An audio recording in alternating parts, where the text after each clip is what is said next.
नमस्कार दोस्तों, स्वागत है आपका प्रगति एमपीपीएससी के यूट्यूब चैनल पर। अब हम मध्य प्रदेश में चर्चित स्थलों को देख लेते हैं जो वर्ष 2021 में चर्चा में रहे। जैसे पहला है हबीबगंज रेलवे स्टेशन जो कि भोपाल में है, उसका नाम बदल दिया गया और रख दिया गया रानी कमलापति रेलवे स्टेशन। बहुत ही महत्वपूर्ण है, ध्यान रखना इसे।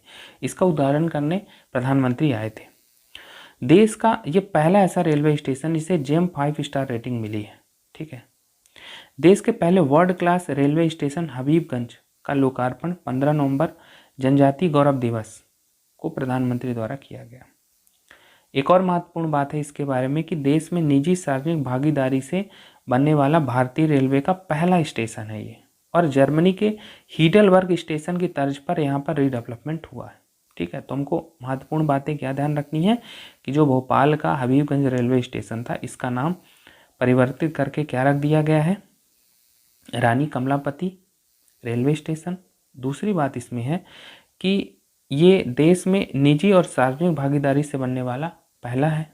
ठीक है, और जर्मनी के हीडलबर्ग स्टेशन की तर्ज पर यहाँ पर रीडेवलपमेंट हुआ है। अब हम रानी कमलापति के बारे में कुछ बातें जान लेते हैं। जैसे ये अंतिम हिंदू रानी मानी जाती हैं और भोपाल क्षेत्र की अंतिम गोंड शासिका है। तो ध्यान रखना है, रानी कमलापति गोंड शासिका थी। ये निजाम शाह की पत्नी है और निजाम शाह सूरज शाह के पुत्र थे। तो कुछ बातें हमको ध्यान रखना है। ठीक है, आगे चलते हैं। स्वच्छ आइकॉनिक प्लेसेस SIP पहल के चौथे चरण के तहत देश के 12 स्थलों को स्वच्छ पर्यटन स्थलों में परिवर्तित करने के लिए मध्य प्रदेश के सांची स्तूप को शामिल किया गया है। तो ध्यान रखना है, स्वच्छ आइकॉनिक प्लेसेस में सांची को भी शामिल किया गया है। क्या उद्देश्य है?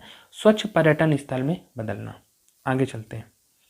टंडिया झील से संबंधित कुछ महत्वपूर्ण जानकारी हम जान लेते हैं, जैसे जो भी हाल ही में चर्चा में रही हैं।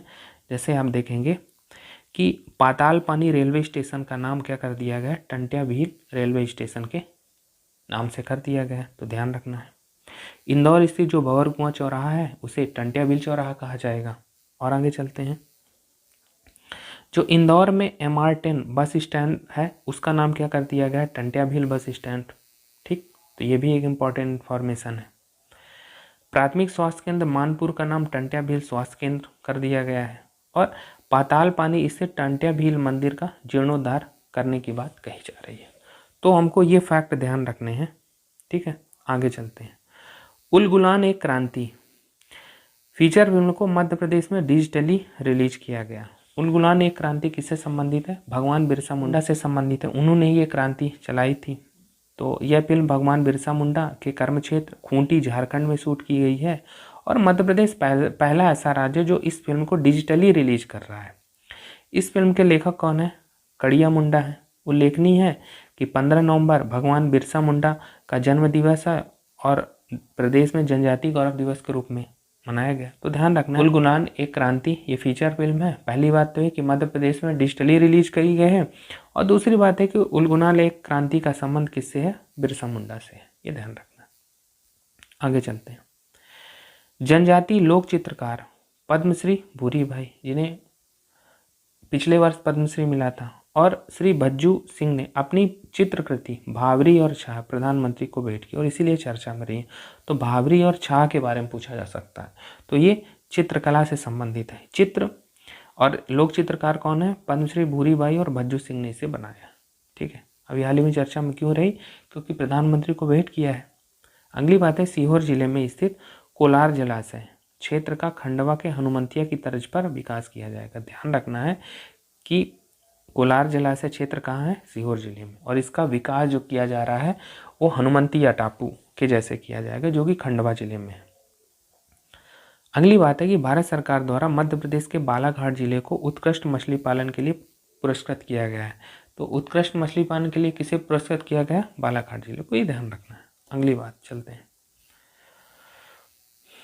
मध्य प्रदेश के रायसेन जिले में स्थित विश्व विरासत स्थल सांची में बुद्ध जम्बूद्वीप पार्क तथा पर्यटन सुविधा केंद्र का निर्माण किया जाएगा। पूछा जा सकता है कि बुद्ध जम्बूद्वीप पार्क का उद्घाटन कहाँ किया गया है या सुविधा केंद्र का निर्माण कहाँ किया जा रहा है? तो सांची में। आगे चलते हैं। सागर जिले की सिरोंज तहसील में प्रदेश के पहले ऑटोमेटिक मिल्क प्रोसेसिंग संयंत्र का उद्घाटन किया गया है। ठीक है, आगे चलते हैं। वीरांगना झलकारी बाई ट्रैफिक पार्क सागर में बनाया जा रहा है। तो ये इंपॉर्टेंट है कि झलकारी बाई के नाम से जो ट्रैफिक पार्क है वो सागर में बनेगा। अगली बात है, इंदौर में परिवहन सुविधा को सुलभ बनाने के लिए शहर के व्यस्ततम मार्गों पर केबल कार चलाई जाएगी। ठीक है, तो पूछा जा सकता है कि केबल कार कहाँ चलाए जाने की योजना है, तो इंदौर में। और कहाँ, जहाँ पर व्यस्ततम ट्रैफिक ज़्यादा है वहाँ। अगली बात है कि मध्य भारत के पहले open air theatre drive in cinema का उद्घाटन भोपाल में किया गया है और इसका नाम राजा भोजपाल के नाम पर रखा गया है। पूछा जा सकता है कि क्योंकि मध्य भारत का पहला है। आगे चलते हैं। इंदौर में निर्मित जो पिपलियाना फ्लाईओवर ब्रिज है उसको अटल सेतु के नाम से जाना जाएगा, ये ध्यान रखना है। अगली बात है कि यातायात के नियमों के प्रति जागरूकता अभियान है अश्वमेध यज्ञ। पूछा जा सकता है कि अश्वमेध यज्ञ का संबंध किससे, तो यातायात के नियमों के प्रति जागरूकता। आगे चलते हैं। केरल राज्य के साथ टूरिज्म MOU साइन करने वाला मध्य प्रदेश देश का दूसरा राज्य। ध्यान रखना है, इसे इतना इंपॉर्टेंट नहीं है लेकिन ध्यान रखना है। पूछा जा सकता है कि मध्य प्रदेश राज्य ने अभी हाल ही में किस राज्य के साथ टूरिज्म MOU साइन किया है, तो केरल होगा। आगे चलते हैं। International mega furniture cluster Indore जिले के बेटमा खुर्द में बनाया जाएगा। ध्यान रखना है इंटरनेशनल मेगा फर्नीचर क्लस्टर के बारे में। अगली बात है कि मंडला में राजा शंकर शाह रघुनाथ शाह की विशाल प्रतिमा स्थापित की जाएगी। कहाँ, मंडला में। साथ ही मंडला में मेडिकल कॉलेज का नाम राजा हृदय शाह के नाम पर रखा जाएगा। तो मेडिकल कॉलेज जो बनेगा वो हृदय शाह के नाम से बनेगा और विशाल प्रतिमा किनकी बननी है, राजा शंकर शाह और रघुनाथ शाह की। ध्यान रखना। आगे चलते हैं। मंडला के महिला पॉलीटेक्निक कॉलेज का नाम जनजाति रानी फूल कुंवर के नाम पर रखा जाएगा। ध्यान रखना है। मध्य प्रदेश में जनजातीय वर्ग को आगे बढ़ाने के लिए 1 लाख बांस के पौधे प्रदान किए जाएंगे। ठीक है। अगली बात, मंडला में कंप्यूटर कौशल केंद्र शाह पुस्तकालय का नाम राजा शंकर शाह रघुनाथ शाह पुस्तकालय होगा। ध्यान रखना है इससे भी। अटल स्मृति स्मारक का लोकार्पण कहाँ हुआ, ग्वालियर में। अगली बात, मध्य प्रदेश के खजुराहो जो कि छतरपुर जिले में, यहाँ पर अंतर्राष्ट्रीय योग केंद्र बनाया जाएगा। पूछा जा सकता है कि अंतर्राष्ट्रीय योग केंद्र कहाँ, तो खजुराहो जिले में, खजुराहो में, और जो कि छतरपुर जिले में आता है। आगे चलते हैं। छत्रसाल कन्वेंशन सेंटर भी खजुराहो में बनेगा, ये ध्यान रखना है। आगे चलते हैं। महिला ड्राइवर द्वारा संचालित प्रदेश की पहली यात्री पिंक बस को इंदौर में शुरू किया। क्या लक्ष्य है, महिलाओं का सशक्तिकरण करना, स्वावलंबन और उनकी सुरक्षा के मद्देनजर यह सेवा शुरू की गई। तो ध्यान रखना है कि पिंक बस कहाँ चलाई गई है, इंदौर में। आगे चलते हैं। भारतीय कैडेट्स को प्रकाशित करने के लिए मध्य प्रदेश के खजुराहो में उड़ान प्रशिक्षण एकेडमी बनाई जाएगी। तो कहाँ बन रही है, खजुराहो में। देश में कुल 8 एकेडमी स्थापित करने का निर्णय नागरिक उड्डयन मंत्रालय मिनिस्ट्री ऑफ सिविल एविएशन द्वारा लिया गया है। ठीक है। आगे चलते हैं। लाखा बंजारा झील को, जिसे सागर झील भी कहते हैं, सागर का तालाब भी कहा जाता है, ये सागर जिले का एक प्राचीन तालाब है और सागर जिला लाखा बंजारा झील के किनारे ही, क्योंकि ये लाखा बंजारा झील अभी हाल ही में चर्चा में रही होगी। कंटेक्स्ट इतना इंपॉर्टेंट नहीं, बस हमको जाना है कि लाखा बंजारा झील है कहाँ, ये सागर जिले में और सागर इसी किनारे है।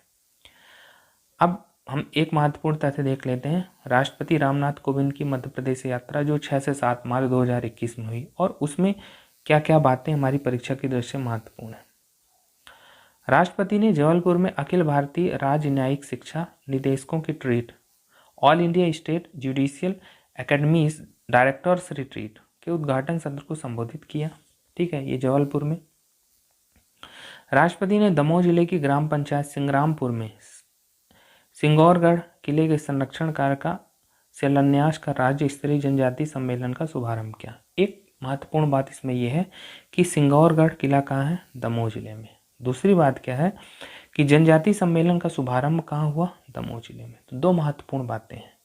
ये भी पूछा जा सकता है कि जबलपुर में राष्ट्रपति ने किस उद्घाटन सत्र को संबोधित किया, तो all India state judicial academies directors retreat, इसका नाम ध्यान रखना है। ठीक, आगे चलते हैं।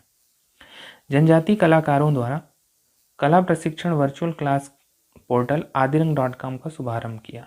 यहाँ पर राष्ट्रपति नहीं किया। तो आदिरम.com के बारे में पूछा जा सकता है कि ये क्या है, तो जनजातीय कलाकारों द्वारा कला प्रशिक्षण वर्चुअल क्लास का पोर्टल है। राष्ट्रपति ने दमोह में आयोजित जनजातीय सम्मेलन में जनजातीय कार्य विभाग के प्रकाशन बानगी का विमोचन किया। ध्यान रखना कि बानगी का क्या मतलब है, तो बानगी पुस्तक मध्य प्रदेश की जनजातीय विरासत, विकास और सफल गाथाओं पर केंद्रित है। पूछा जा सकता है बानगी के बारे में, तो जनजातीय विरासत विकास को दर्शाती है।